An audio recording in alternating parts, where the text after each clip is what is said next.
प्रधानमंत्री आवास योजना का भी आज हम एक साथ शुभारंभ कर रहे हैं। खास करके 1,31,000 से नए नवनिर्मित आवासों में आज प्रधानमंत्री के इस योजना के अंतर्गत पूरे प्रदेश में लोग अपने घर में प्रवेश कर रहे हैं। उनको सबको बधाई देता हूं। 1,31,000 किसको कहते हैं? मामूली बात है क्या?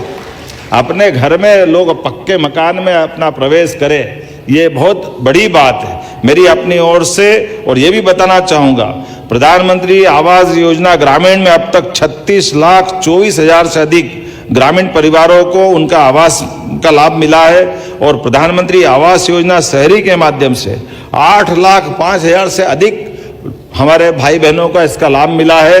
कोई का पक्का मकान बन जाए और वो पक्के मकान में पहुंच जाए बगैर कोई शुल्क दिए, खास करके बदलते दौर में ये कल्पना अगर कोई कर सकता तो केवल यशस्वी प्रधानमंत्री कर सकते थे, और न केवल कल्पना बल्कि साकार करके दिखाया। जोरदार अभिनंदन करें माननीय प्रधानमंत्री जी की उस कल्पना का। श्री कष्टभंजन देव बालाजी धाम प्राण प्रतिष्ठा महोत्सव एवं 100 बेड के नवीन हॉस्पिटल के, जिसका नाम प्रकाश दास हॉस्पिटल, जिसकी लागत 125 करोड़ के आसपास की गई है, इसके भूमि पूजन के अवसर पर परम पूज्य स्वामी शांति प्रियदास जी को मैं बधाई देना चाहूँगा, जिनके संकल्प और प्रयासों से इसका भूमि पूजन होने वाला है। मेरी कठिनाई है कि मैं आऊँगा तो प्रशासकीय व्यवस्था वहाँ की भीड़ भाड़ के कारण से कष्ट में होगी, इसलिए मैं अपनी ओर से यहीं से शुभकामना दे रहा हूँ और आपको आश्वस्त करता हूँ चिकित्सालय के लोकार्पण के अवसर पर मैं जरूर आऊँगा। मैं मान के चलिए कष्टभंजन भगवान के मंदिर में भी दर्शन करने आऊँगा और इस हॉस्पिटल के बनने के बाद यहाँ क्षेत्र में बड़ी सौगात मिलेगी, सुविधा मिलेगी। हॉस्पिटल तो जहाँ भी बनता है क्षेत्र में अपने प्रकार की एक बड़ी सौगात रहती है, जिसमें रोगियों को रोग निवारण का स्थान मिलता है। ऐसे में ऐसे पवित्र स्थान के निर्माण के भूमि पूजन के अवसर पर मैं अपनी ओर से शुभकामना देता हूँ। सीएम जनसेवा मित्र, जन अभियान परिषद के मित्र और पैसा मोबिलाइजर, मैंने देखा लाडली बहना योजना के क्रियान्वयन के समय हमारे सीएम जनसेवा मित्रों ने पैसा मोबिलाइजर्स ने लाडली बहना के आवेदन भरवाने में, ई-केवाईसी करवाने में, औपचारिकताएं पूरी करवाने में बहुत महत्वपूर्ण रोल अदा किया। जब हमने सीएम जनसेवा अभियान चलाया तब भी ये बच्चे दिन और रात प्रशासन के साथ भिड़े और 83 लाख लोगों को, हितग्राहियों को जो पात्र थे, नई नई योजनाओं से जोड़ने का काम किया। अब मेरा मन कहता है कि सीएम जनसेवा अभियान को और आगे बढ़ाना चाहिए। अभी हमारे पास 4-5 पंचायतों में एक सीएम जनसेवा मित्र है, पैसा मोबिलाइजर पंचायत में एक है। अब हम तय कर रहे हैं कि हर 50 परिवार पर हम एक सीएम जनसेवा मित्र जैसे बच्चे को रखेंगे, जो उन 50 परिवारों की चिंता करेगा। और चिंता करेगा मतलब कोई दिव्यांग है तो उसकी जांच कराएगा, कोई बीमार है उसको योजना का लाभ मिले, लाडली लक्ष्मी बेटी है तो वहां योजना का लाभ मिल रहा है कि नहीं मिल रहा, लाडली बहना के लाभ से कोई वंचित तो नहीं है, अगर राशन मिल रहा है नहीं मिल रहा तो राशन भी दुकान से लाने का काम वो घर पे करके देगा। मैं समझता हूं कि 50 परिवार पे एक बेटा बेटी को अगर हम लगाएंगे तो 3 लाख से ज्यादा बच्चे इस काम में लगेंगे। ये सरकारी नौकरी नहीं है, लेकिन इनको जनता के बीच की कड़ी बना के जनता को सुविधाएं देने के काम में हम लगाएंगे और इन बच्चों को उसके बदले में हम मानदेय देने का काम करेंगे। और मैं चाहूंगा कि हर एक बच्चा 1 आध साल जरूर इस काम में लगे, फिर दूसरा काम करे, दूसरे बच्चे आ जाएं। एक नई योजना ये हम मध्य प्रदेश की धरती पर प्रारंभ करेंगे। अपने नेताओं के बड़े बड़े स्मारक कांग्रेस ने बनाए, लेकिन बाबा साहब भीमराव अंबेडकर का एक भी स्मारक नहीं बनने दिया, एक भी स्मारक नहीं बनने दिया। यहां तक कि मऊ मध्य प्रदेश में, जहां पर बाबा साहब भीमराव अंबेडकर ने जन्म लिया था, मऊ छावनी, कांग्रेस ने नहीं बनने दिया। कांग्रेस की सरकारें थी, नहीं बनने दिया। इंग्लैंड में रह करके, जिस भवन में रह करके उन्होंने अपनी उच्च शिक्षा प्राप्त की,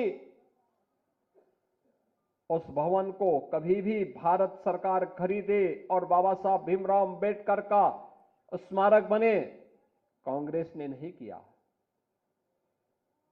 दिल्ली में रह करके जिस भवन में उन्होंने अपनी अंतिम श्वास ली, उस भवन को स्मारक बनाने की मांग हो रही थी 1956 से ही। 9 अलीपुर मार्ग दिल्ली का नहीं बनने दिया कांग्रेस ने। नागपुर में जहां उन्होंने दीक्षा ली, वहां पर बाबा साहब भीमराव अंबेडकर का स्मारक बने, कांग्रेस ने नहीं बनने दिया। जहां उनका अंतिम संस्कार बना हुआ था मुंबई के चैत्य भूमि में, वहां स्मारक बने, कांग्रेस ने नहीं बनने दिया। बहनों और भाइयों, बाबा साहब भीमराव अंबेडकर के इन 5 स्थानों पर 5 अंतर्राष्ट्रीय स्मारक बनाने का काम अगर किसी ने किया है तो ये भारतीय जनता पार्टी ने किया है, प्रधानमंत्री मोदी जी ने किया है। मऊ छावनी मध्य प्रदेश में भारतीय जनता पार्टी के मुख्यमंत्री श्री सुंदरलाल पटवा थे। उन्होंने उस स्मारक का शुभारंभ किया था। प्रधानमंत्री उस समय अटल बिहारी वाजपेयी जी जब बने, उन्होंने उसका लोकार्पण किया। मोदी जी उस कार्यक्रम में वहां गए।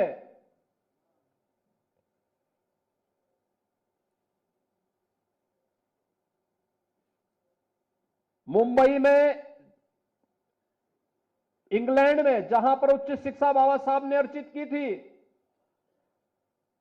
उस भवन को ब्रिटिश सरकार बेच रही थी। प्रधानमंत्री मोदी जी की प्रेरणा से महाराष्ट्र की भारतीय जनता पार्टी की सरकार ने उस भवन को खरीदा। बाबा साहब भीमराव अंबेडकर का वहां पर स्मारक बनाया और भारत से जाने वाले अनुसूचित जाति के बच्चों के लिए उच्च शिक्षा के लिए वहां पर एक केंद्र बनाया और स्कॉलरशिप की भी व्यवस्था इंग्लैंड में की है, बाबा साहब की स्मृति को बनाए रखने के लिए। दिल्ली के अलीपुर मार्ग के उस भवन को खरीदकर उस भवन में बाबा साहब भीमराव अंबेडकर का स्मारक बनाने का काम, उसको स्वीकृति दी थी पूर्व प्रधानमंत्री चंद्रशेखर जी ने, और उस कार्य को क्या भारतीय जनता पार्टी ने, आप इंटरनेशनल सेंटर दिल्ली का आप देखेंगे, बाबा साहब भीमराव अंबेडकर का दिल्ली में बना है। मुंबई का, नागपुर का दीक्षा भूमि, बाबा साहब भीमराव अंबेडकर का भव्य स्मारक, और मुंबई का चैत्य भूमि, ये बाबा साहब का भव्य भूमि। यह भी पंचतीर्थ जो ये बने हैं, ये प्रधानमंत्री मोदी जी की प्रेरणा से बने हैं। कांग्रेस ने तो बाबा साहब को षड्यंत्र से चुनाव हराने वाले व्यक्ति को 1970 में पद्म पुरस्कार से सम्मानित किया था कांग्रेस ने।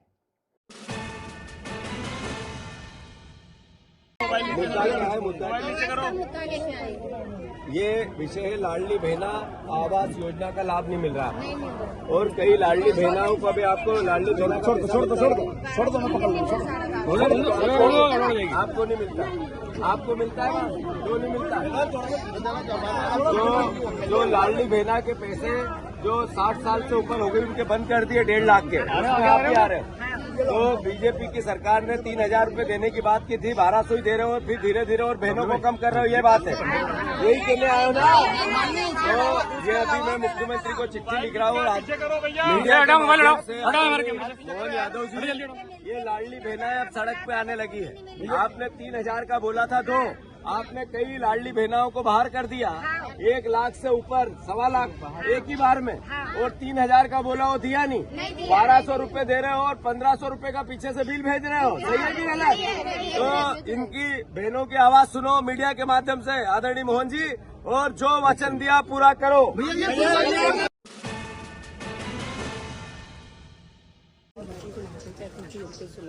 29 जुलाई मतलब 2023 में भूतपूर्व शिवराज सिंह जी मुख्यमंत्री ने करे थे। उसमें प्रतिवर्ष इनका दर बढ़ाना था जो आज तक नहीं बढ़ा। हम 16 दिसंबर को भी गए थे। जब आपकी क्या तनख्वाह थी? जब हमारी 6,000 थी और आज क्या है? वही 6,000। 6,000। तो आशा उषा दोनों आती है कि आशा ही? आशा और आशा सुपरवाइजर। आशा सुपरवाइजर आपको 6,000 रुपये। जी, आशा तो ये कहा था 1,000 रुपये पर महीना बढ़ाएंगे कि साल बढ़ाएंगे? साल बढ़ाएंगे। तो अभी तक नहीं बढ़ा। आदरणीय मोहन यादव जी, ये आशा कार्यकर्ता और उनके सुपरवाइजर, आशा सुपरवाइजर परिवार की बहनें हमारे बीच में आई। 1 साल हुआ आपको, जो आपने वचन पत्र दिया था, एक शब्द भी आगे नहीं बढ़े। कल एक बिटिया आई थी जिसने कहा कि मेधावी छात्र हूँ मैं, 80% 86% नंबर लाया, पर मेधावी छात्र के नाम पे वोट ले लिए मेरे माता पिता के, पर मुझे उसकी सहायता नहीं मिल रही है। 3 साल से आप नहीं दे रहे। अभी इनको 1 साल हर वर्ष 1,000 रुपये बढ़ाने की बात थी। इस हिसाब से इनके इस साल 8,000 हो जाने थे। हाँ 8, क्योंकि अगला फिर आएगा तो 8,000 हो जाने थे। आपने सुध नहीं ली। ये कर्जा लेते हो तो करते क्या हुआ? कृपया मोहन यादव जी, आशा कार्यकर्ता बहनों की भावना को समझे। आपने इनसे वोट लिया तो इनको आप 1,000 रुपये हर साल बढ़ाना चाहिए। बढ़ाना चाहिए कि नहीं बढ़ाना चाहिए? ये बात हम कांग्रेस बीजेपी से तो नहीं कर रहे हैं। आपने हमें शिकायत करी तभी हम कर रहे हैं। सही है गलत? तो मोहन भैया जरा ध्यान से सुनो, एक आप भी बोलो, कोई एक बहन बोलो। आशा श्रमिक संगठन से जिला अध्यक्ष पुष्पा नेमोले हूँ और 29 जुलाई 2023 को भूतपूर्व मुख्यमंत्री जी ने जो महापंचायत करवाई थी उसमें हमें बोला गया था, जबकि ये लेटर कैबिनेट का पारित है, उसमें ये बोला गया था कि आशा कार्यकर्ता और आशा सुपरवाइजर बहनों का प्रति वर्ष 1,000 रुपये बढ़ेगा। हम 7 जुलाई को गए, आज तक नहीं बढ़ा, सांत्वना दे दी। अभी 16 दिसंबर को करीब 42 गाड़ी तो मैं लेके गई थी खंडवा जिले से। मैं 1200 कार्यकर्ता के बीच में कार्यरत हूँ, यहाँ 10 साल से जिलाध्यक्ष हूँ। हमने फिर ये मांग रखी तो हमें वहाँ जो हमारी MD मैडम है NHM में, उन्होंने ये बोला था कि हमने राज्य को फाइल भेज दी। आज तक कुछ भी नहीं हुआ। तो माननीय मुख्यमंत्री जी जो नए हैं उनसे हमारा निवेदन है कि हमारी आशा कार्यकर्ता बहनों का जो कैबिनेट का पारित लेटर है उस पर गौर किया जाए। इसी को लेकर के आज हमने 6,000 रुपये तो घर का बिजली का बिल आ रहा है इनका। सही है गलत? सही है। और अगर ये आप इनसे 6,000 रुपये में जितना इनका क्षेत्र है ना, ये दौड़ के चले 12,000 रुपये का तो डीजल लग जाए अगर ईमानदारी से दौड़ना चालू करें तो मोहन भैया आप इनसे इनको तनख्वाह दे नहीं रहो, इनसे ले रहे हो। कृपा करके सुन लो। धन्यवाद। अभी मेरे को पता चला पानी की समस्या है, हर कॉलोनी में पानी की समस्या है कि नहीं है? हर कॉलोनी में सीवर की समस्या है कि नहीं है? सड़कें टूटी पड़ी हैं, है कि नहीं है? चारों तरफ गंदगी है कि नहीं है?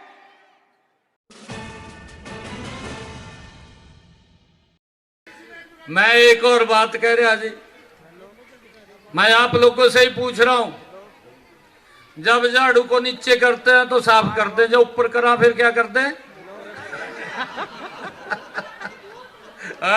भूत उतार दे। बैरो बाबा बैठे उतार दो न भूत। 5 तारीख को इसका भूत उतार दो 5 तारीख को।